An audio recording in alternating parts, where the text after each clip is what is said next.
Well, I'm just...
Bottom line, pausing.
sure the files are not.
Yeah, I got 2 and 7 stuff.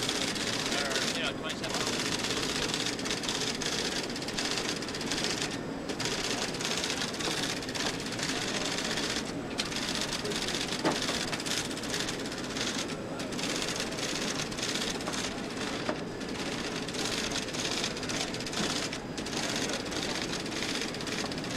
Put 5907 on there.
concerning the aid I've been given by Mr. Rufus Evanston, Deputy Chief Counsel.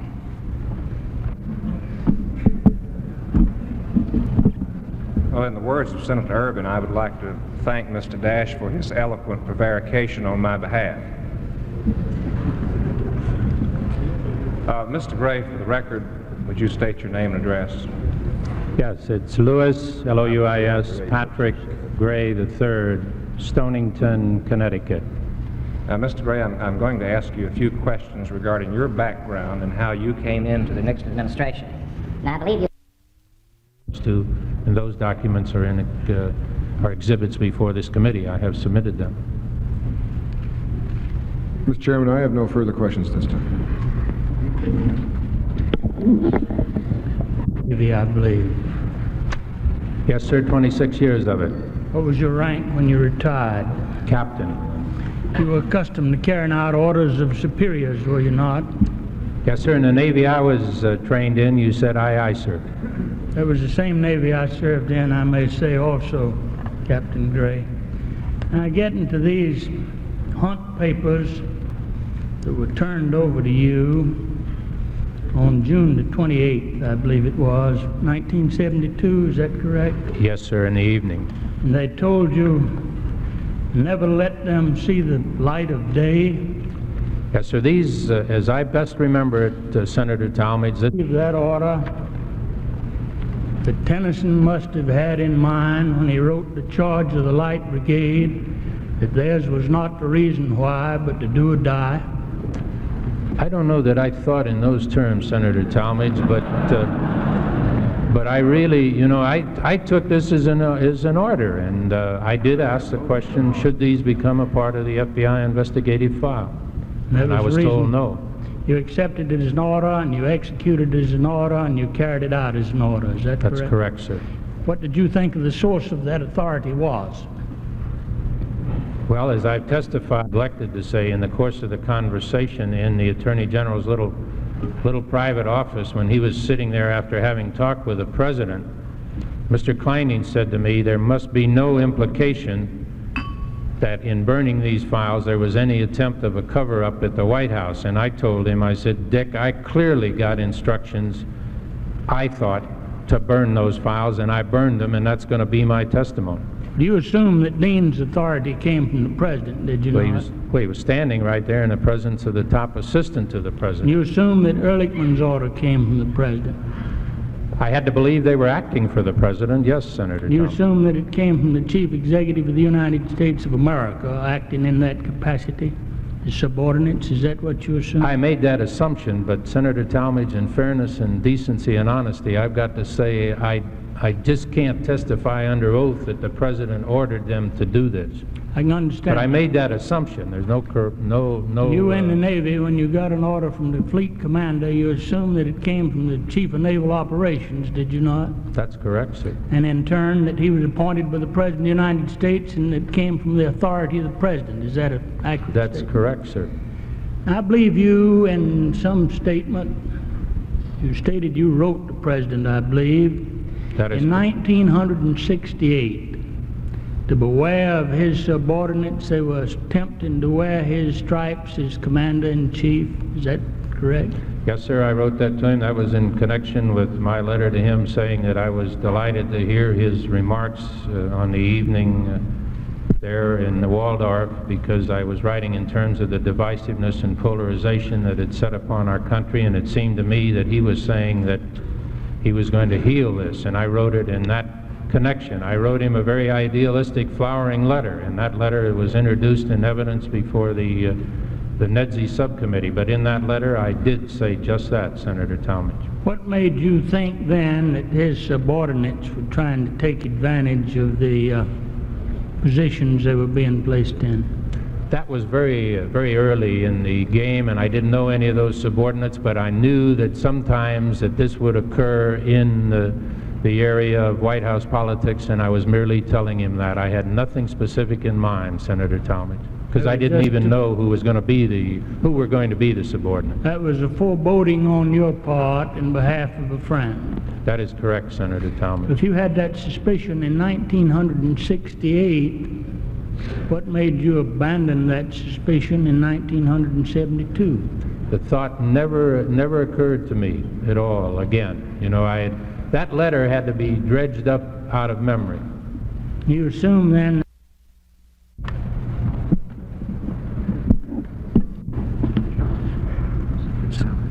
Senator Talmadge.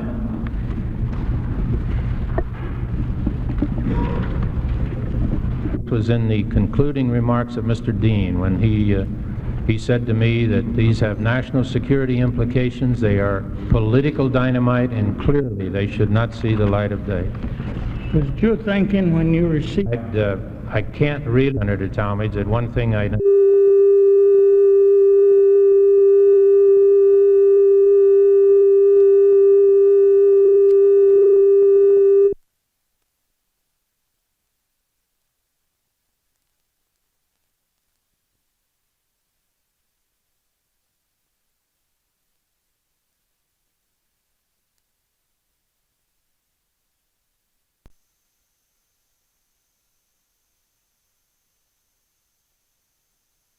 Hold it right there, FBI. All right, step out of that doorway. Get your right hand in the air. Come out of the door. All right, now the purpose of this problem, of course, is to be sure we don't give any ambiguous commands. You're right in identifying yourself. He must identify himself. You must impress upon him that any move that he makes other than what you dictate could cost him his life. We don't refer to lefts and rights. Lefts and rights could become confused at a time like this. Instruct him to take that hand that's inside the jacket and bring out just one finger at a time, following your commands. All the commands must be in detail and never ambiguous. Proceed. Item number 8 first, the shotgun. Item 8 first because he has a weapon that makes him more potent. The other individual is in the act of drawing a weapon. Therefore, you're right in firing at the man with the shotgun first, then the man in the act of drawing a hand weapon. Check your weapon, be sure it's fully loaded. Hold it!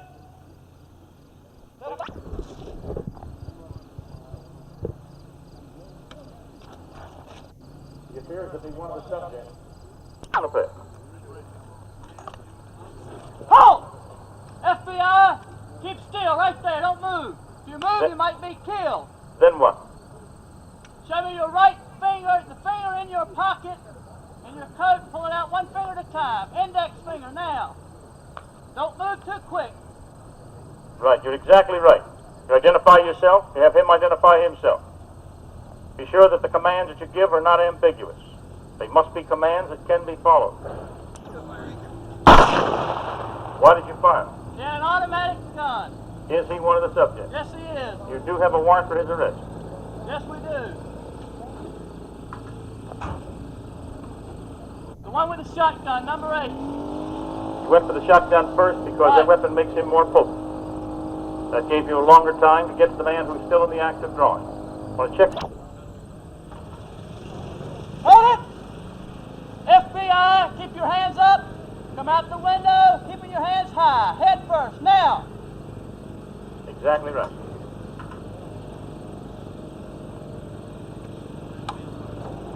Halt! Who is this man? We'll walk him up to that. Now, when you hold it just a second, I want to start walking. Here we go then. Number 1. Why did you fire? He has a gun. Is he one of the subjects? Move right along. Hold it! FBI, come back that window and freeze. Hold it. Exactly right. You identified yourself. You commanded this individual to halt. You have identified yourself.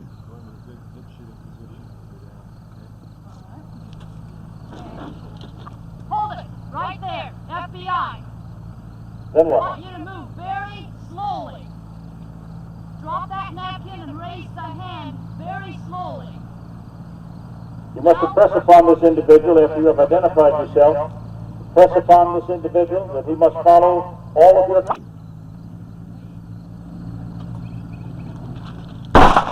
Why did you fire? He has a gun, looks like it was drawing, and he is one of the fugitives. He is one of the... We do have a warrant for his arrest. He's in the act of drawing a weapon, and he was told to come out with no show of firepower. He was told that if he came out with any show of firepower, we would assume that it would be used against law enforcement. You're right in firing.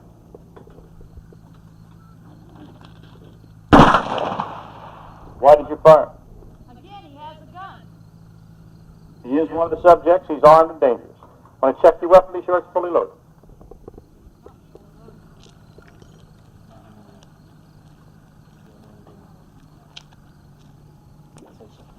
Okay. Proceed right along. Hey, George. Yeah. Hold it just a minute. Hold it. Don't move. This is the FBI. Now I want you to move very slowly as I tell you. Put the guns down. Very slowly. Very good. However, the first thing you want to do is always identify yourself. Identify yourself. Have your opponents identify themselves. You drew the weapon. You covered both. Both of these people constitute a threat to your life.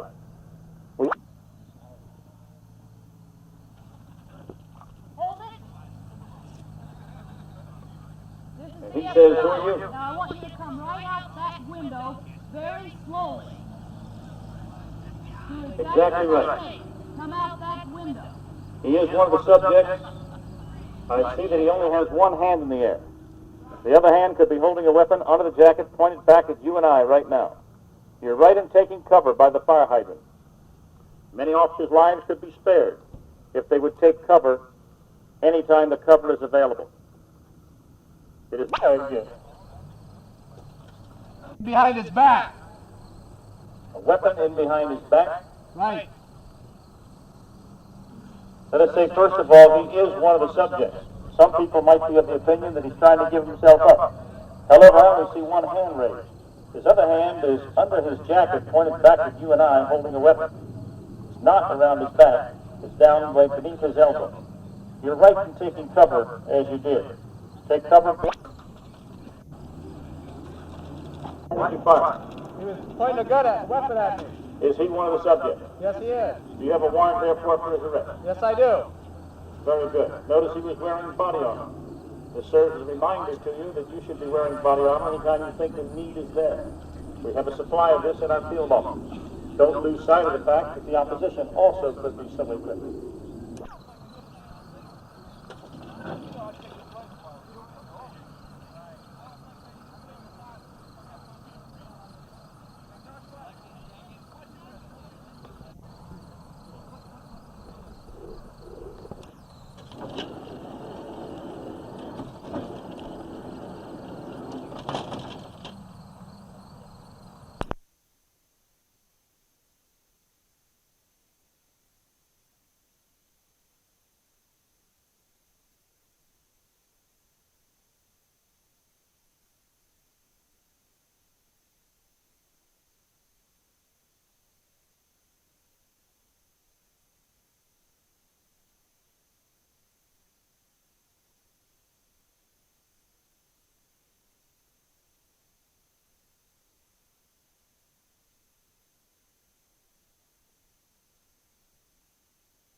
Now we're doing. Now we're in the swing of things. Don't worry about that. Get your cheek down on that shoulder when you come up there now. Good thing. Don't bend forward. Don't bend. That's it. Here we go.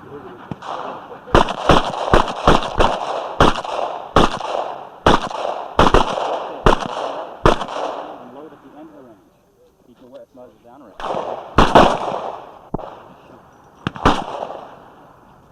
4 on the left, 3 on the right. Okay, Sam, get done. Come on, Jim. Here we go.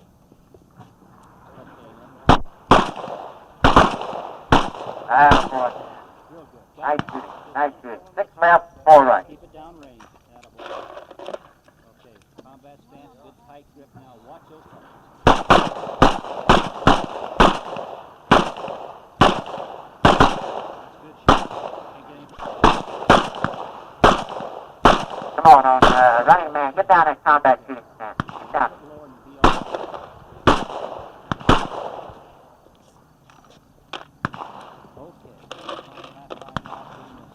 Combat stance, nice and tight. Cheek down on the shoulder.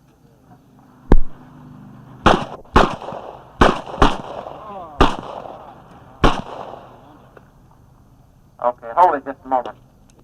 Okay, yeah.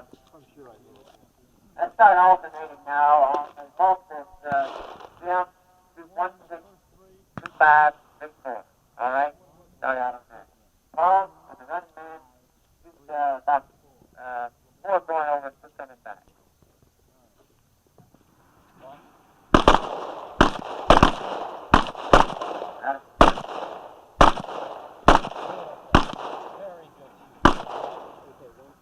Five on the left, 5 on the right. Very good. Here we go.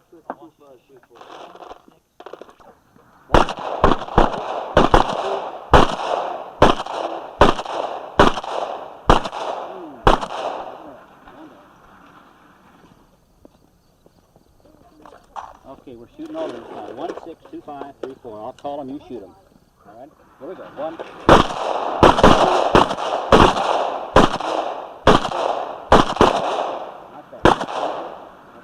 One left, one on the right. And I want you to shoot 1, 6, 2, 5, 3, 4. I'll call them. 1. Five on the left, 3 on the right. Okay. How we doing? 1. 3, 4. Let's get it. In the bank here. Get it up. Okay, You shot let's, the orange yet? Come on, Paul. 1, 2, 3, 4. Right on call. Right on Call. across. Good Okay, combat. Jim, you ready? Paul. 3 across, 3 back, Nice, Jim. smooth. Here we go. Oh, get him. There it comes. 1. Open your sights and load down to you. 5 on the right, 3 on the right. 5 on the left, 3 on the right. All right. Good combat. Okay, here we go. Lock it in right down the line. 1 through 6.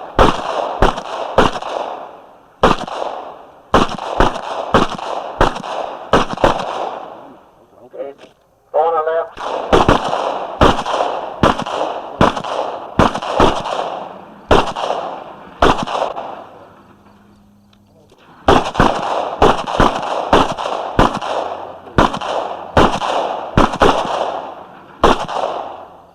Five on the left.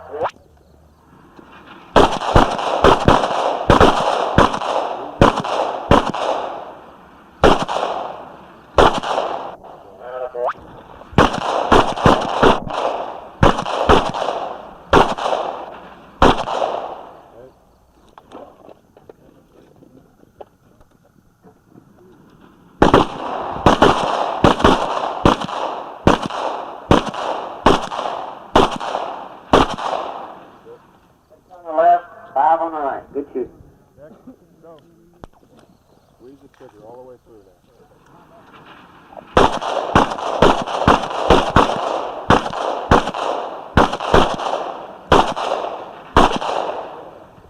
And that's shooting again. 1,000 left, 6 on the right. Good shooting.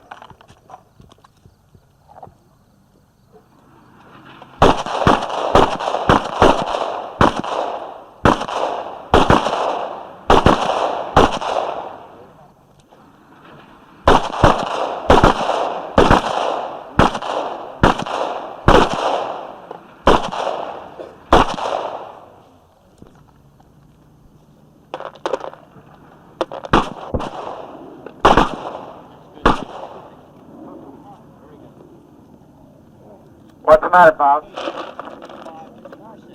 Every other one, going down and coming back. Get him.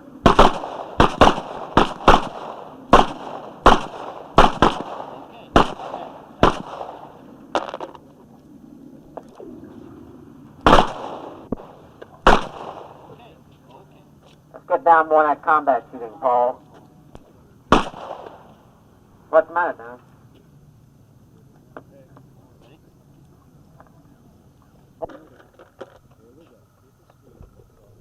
One.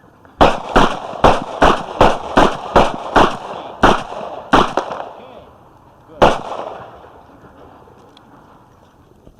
A little more difficult lane. Ready? Here we go. One.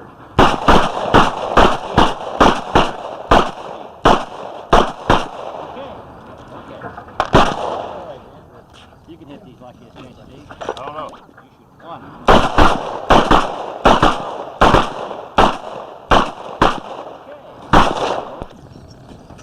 Here we go. One.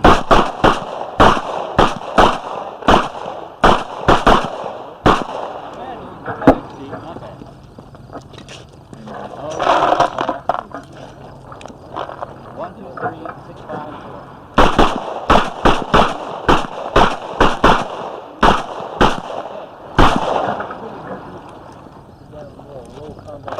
One, two.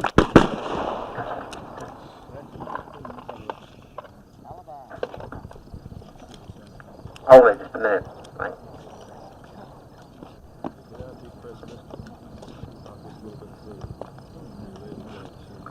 Go ahead, host Charlie, FBI.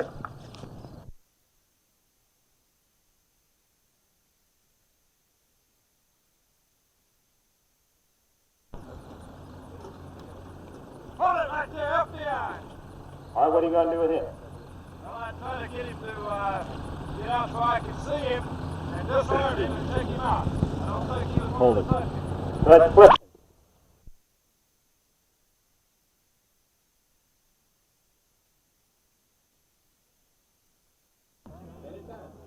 Well, bad news travels like wildfire. Good news travels slow. They'll call us wildfire, 'cause everybody knows that we're bad news.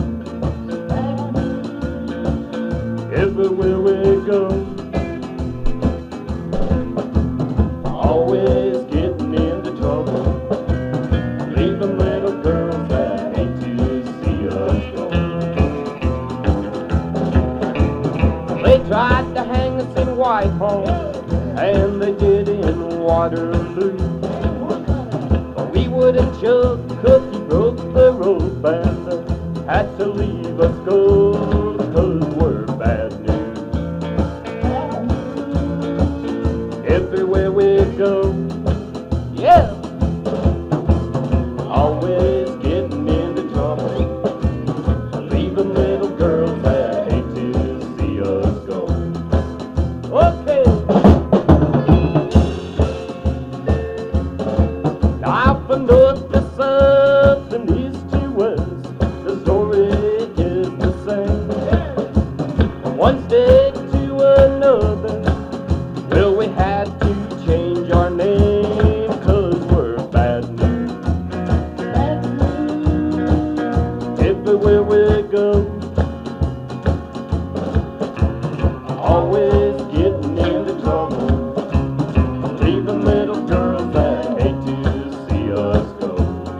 hurt, fired, and jailed in a town you can name, 'cause we're bad news.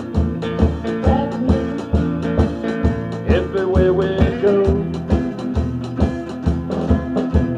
always getting into trouble, leaving little girls that hate to see us go. Always getting into trouble, leaving little girls that hate to see us go. Well, bad news travels slow. They'll call us wildfire, 'cause everybody knows that we're bad news. Everywhere we go, always getting into trouble, leaving little girls that hate to see us go. They tried to hang us in Whitehall, and they did in Waterloo. But we wouldn't show 'cause he broke the rules, and they had to leave us go, 'cause we're bad news. Everywhere we go, always getting into trouble, leaving little girls that hate to. Well, Cookie raised peaches in Georgia, Leo lumberjack in Maine. Luther's been hired, fired, and jailed in a town you can name, 'cause we're bad news. Everywhere we go,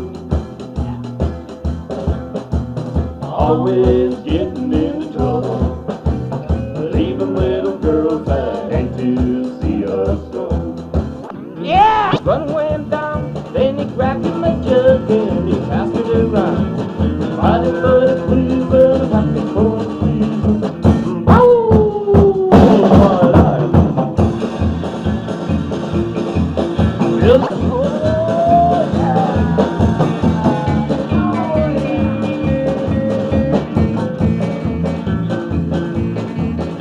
Will the G-Man, P-Man, revenue is due, looking for a place where he made his food. They were looking for a booking, but my pappy kept on cooking.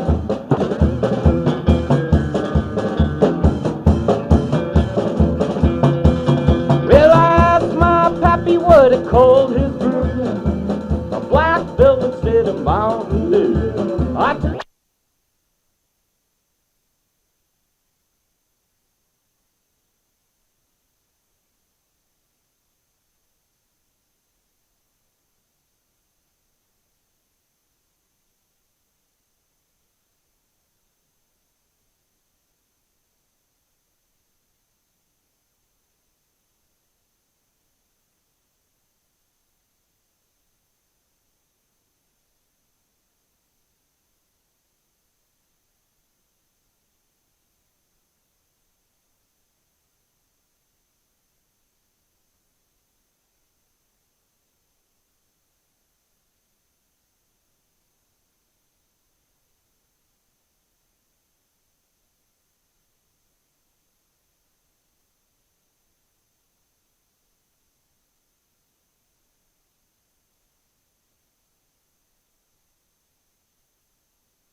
gamble shots off.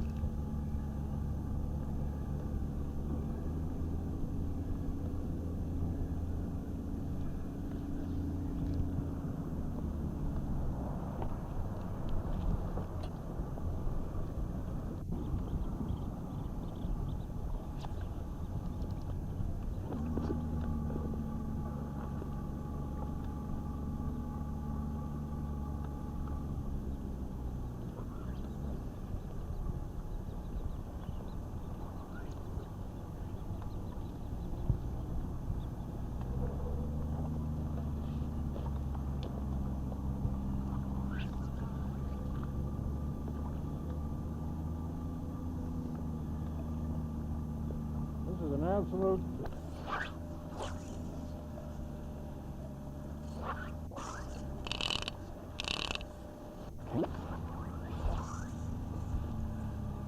Okay, go ahead again.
with both state and federal funds to build an effective statewide criminal information system.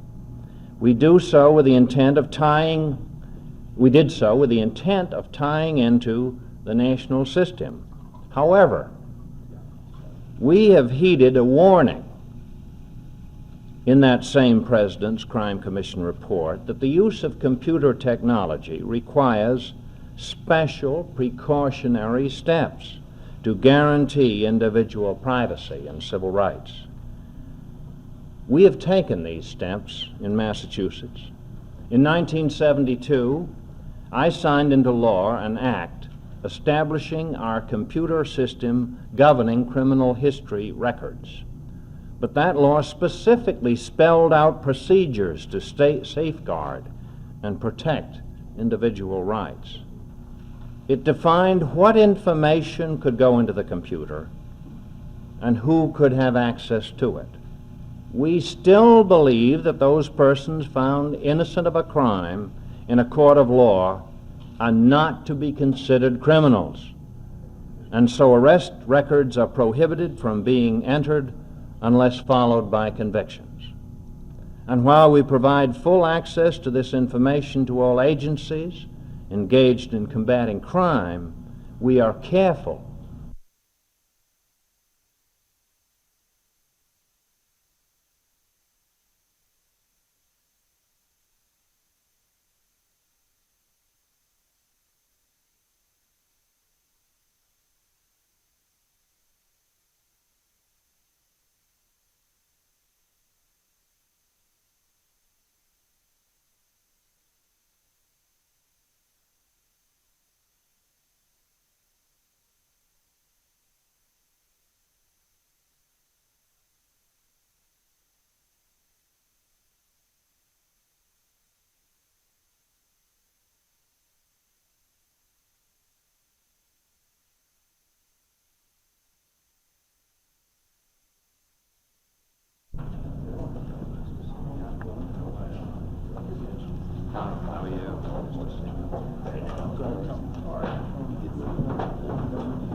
Sarah, thank you very much for giving my statement. I'm most grateful.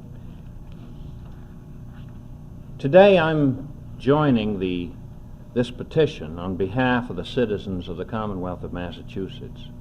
I do so as their governor. I do so not so much to attack a policy of the federal government, but rather to defend the rights of the people of my state. And we've already paid a price for this defense. First, let the record be clear. In 1967, when the President's Crime Commission report urged the use of computer technology to improve our efforts to fight crime, I supported, and I vigorously supported, that effort. We in Massachusetts have invested heavily to prohibit access by individuals or organizations who could use this information for inappropriate purposes. We've also established a special privacy and security council, citizen-controlled, to guard against abuse and protect the rights of citizens.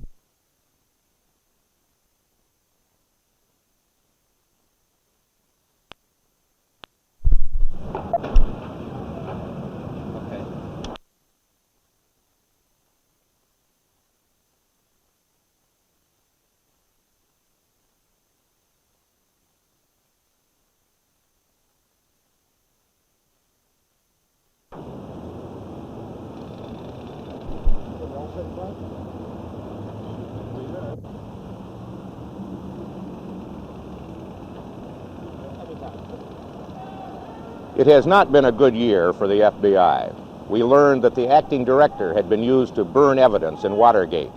We found that agents had bugged and tailed government officials and newsmen. Other agents were found hiding in a phone closet and accused of eavesdropping on Vietnam veterans on trial and their lawyers. A former high official of the Bureau charged that the agency had been engaged in carrying out political espionage and middle-of-the-night burglaries for years. It would seem a lot has happened in and to the FBI since this building was begun as a monument to J. Edgar Hoover and the President of the United States eulogized him.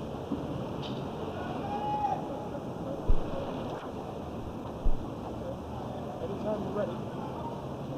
Fine for me. Good for you.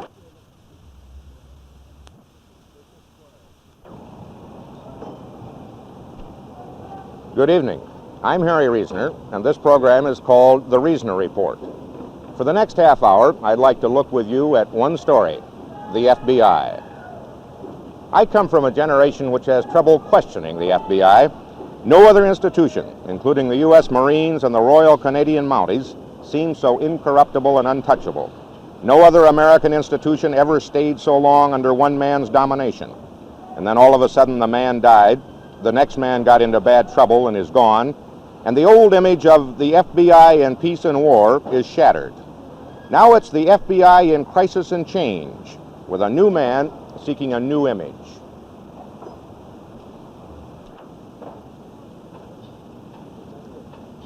We come from a generation which has trouble questioning the FBI.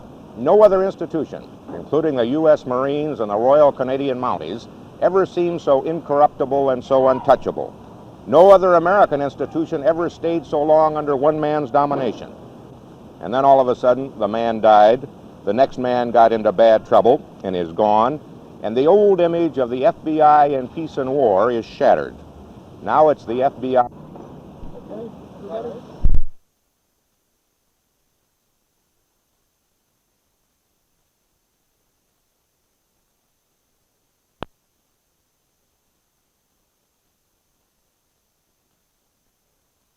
Let me make sure you don't hurt anybody. You may hear them playback, but I'm on it. I hear a little buzz.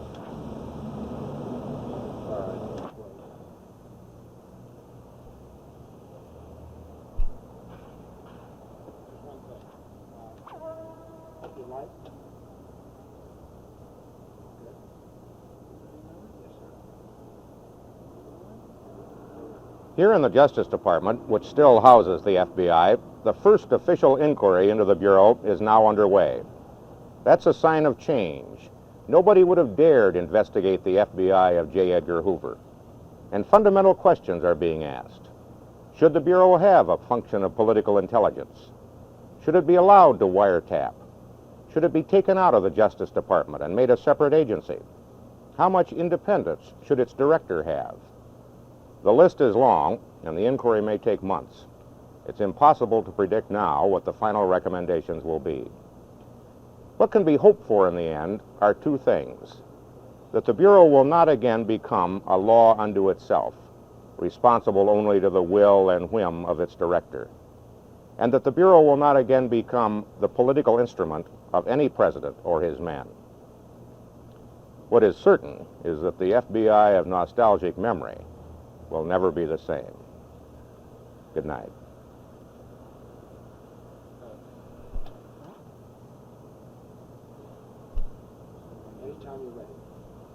Here in the Justice Department, which still houses the FBI, the first official inquiry into the Bureau is underway. That's a sign of change.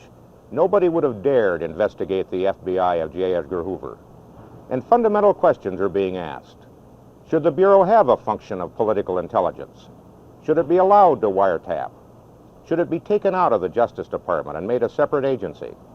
How much independence should its director have? The list is long, and the inquiry may take months. It's impossible to predict now what the final recommendations will be. What can be hoped for in the end are two things: that the Bureau will not again become a law unto itself, responsible only to the will and whim of its director, that the Bureau will not again become the political instrument of any president or his men.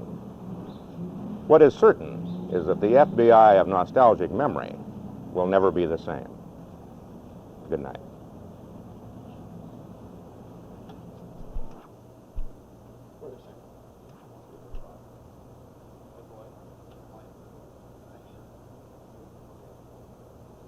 Here in the Justice Department,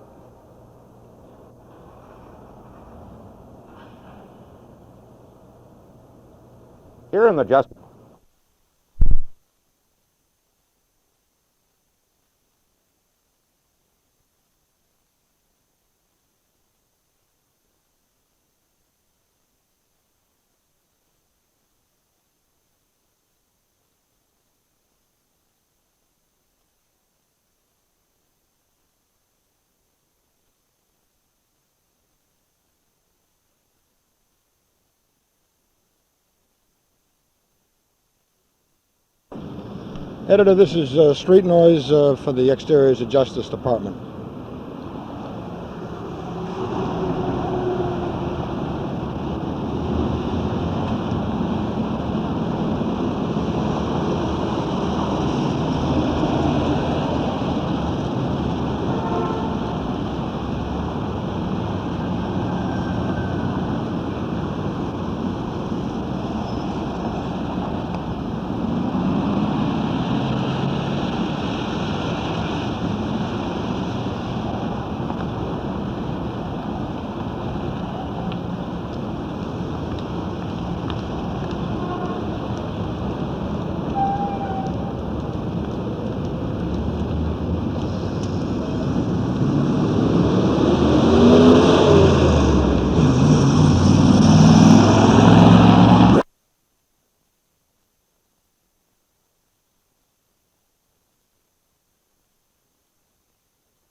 threatened to withhold $30 million in loans and direct aid unless Massachusetts ties into the system.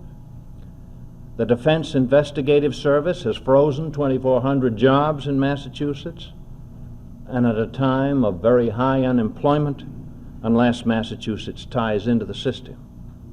And a suit has been brought in the federal court to compel Massachusetts to tie into the federal system.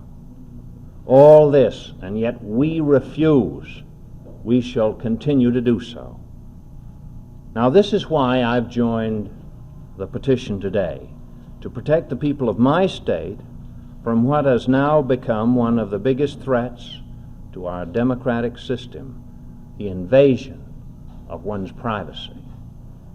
We are not against the national computer system to share accurate computer offender data with other agencies and other states in our mutual effort to fight crime. We encourage it, we want it, we need it, it's important. But we are against a flawed system that permits the abuse of one's rights and invasion of one's privacy. Just 100 steps from my office in the State House in Boston lies a small plaque, "Are protected." Until that is done, we will not be bullied into joining no matter how many threats there are, nor no matter how many lawsuits. I hope this petition is acted upon positively and promptly. Thank you.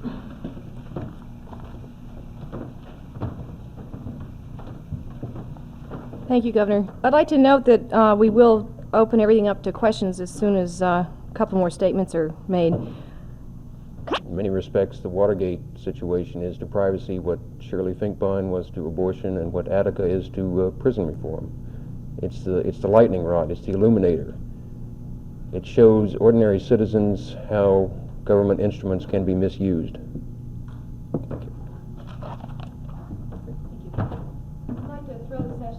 Wants to have until sometime in October to review the situation and hopefully to develop regulations, but I'm faced with the situation that we do have a lawsuit. We do have $30 million of federal funds that have been tied up. We do have 2,400 jobs that are frozen because we haven't participated, and they've said that we must.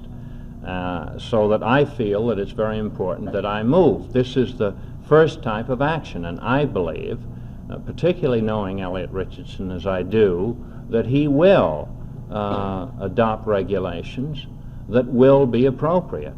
But it is important that we file this petition so that we formally indicate that this is the first step that will be taken. Later on there could be lawsuits. I don't think we need to. I believe that Elliot Richardson will correct this. Who would file the lawsuit? Do you know? Who filed the lawsuit? The United States Attorney in Massachusetts filed a suit. I don't know just when. I don't remember the date. After Mr. Richardson became Attorney General? I believe so. I'm not certain of that. I can get you that information. I'm just not sure. Has the Watergate unfolding in any way influenced you to take this action? No, it really hasn't. I think there is a skepticism and concern across this country about privacy, particularly in relation to the Chamber of Horrors that is opening up here in Washington regarding Watergate. But my concern was very strictly a Massachusetts concern, that we had set up the computer system. We do want to tie in with the national system. We do want to have a computer system that will help to track down criminals. But we feel that the safeguards are not there. And we are right now being penalized and being bullied to join this system even though the safeguards aren't there. It was not for reasons of Watergate, but it was for reasons of wanting to implement a system but wanting to be sure the safeguards were there to protect the citizens in my state. Governor, inasmuch as you say you have exchanged correspondence with the Attorney General, has there been any indication from his office that that suit may be withdrawn? He has requested, as I understand it, a postponement of the hearing on the matter until October. He has indicated that he is reviewing the regulations, and he has indicated that he is concerned that there are no regulations. Governor, what kind of system do you want? Just one that keeps records of those people who have been convicted of crime? Essentially that. I don't think it makes sense today to have been picked up, we'll say, for a parking ticket back 20 years ago, and to find that that is part of a criminal record on you or on me or on anyone else. Secondly, I think that the only people who should be entitled to that information should be directly connected with law enforcement. I don't think that a person from a grocery store should be able to go in and check up on a record and find out that a person has a criminal record because back a few years ago they had a parking ticket or two. Also, we have another provision in Massachusetts that I think is appropriate. If I find or you find that in the record here in the central agency in Washington indicates something that's incorrect, that we were found not guilty, for example, in a certain case, I think we should have the right to be able to come down, look at it, and say, hey, my record is wrong, and here is where it's wrong. I was not guilty. There's no way of doing it right now. Once it's in the computer, there's no way of erasing it. I think this should be there. Furthermore, and interestingly enough, if I might just go on, in Massachusetts, under our system, with our committees that we've set up to safeguard this system, as governor of Massachusetts, I can't go in and look up the record of Marty Nolan. I don't think I should be permitted to do that. At the federal level, do non-law enforcement people have access to NCIC? So I understand. Credit unions and others can go in, and I think if they find that a person wants to, we'll say, buy a new automobile, they find that the person has a criminal record. All they find out is he's a criminal record, and yet 20 years ago he had a parking ticket. This is absurd, and I think that this was set up for the purpose of finding criminals, tracking down criminals, and everyone favors that I know of. I certainly do. Has Massachusetts actually lost $30 million yet, or are they threatened with a loss? Threatened with it. Governor, in the news release, it says that the present operating methods for the file were established under former Attorney General John Mitchell. Do you join in blaming Mr. Mitchell for the system that you're protesting? I'm not blaming any individual person. I'm just saying that I think that the federal government has not taken the type of precautions that they should take, the type of precautions that we felt were important, and we've taken them in Massachusetts. And I do not want to have Massachusetts penalized and not included in the system because we've taken safeguards and the other states haven't and the federal government hasn't. Do you agree with the news release where it says that your petition is the first real test of whether Richardson is seriously interested in depoliticizing the Justice Department? All I can say is that I believe, knowing Elliot Richardson as I've known him for many years, a very fair man, a man of impeccable ability in terms of the law, will want to correct the system. I think the chances are he went in there, and with the multitude of problems that he found, he probably didn't realize that there were no safeguards. I believe that he wants to have them, and I believe that he'll establish them. And I think that this petition will strengthen his hand in relation to doing that. You said that the Small Business Administration has threatened to withhold $30 million in loans and direct aid unless Massachusetts ties into the system. You've emphasized that it is only a threat. Has the Small Business Administration withheld any money at all from Massachusetts?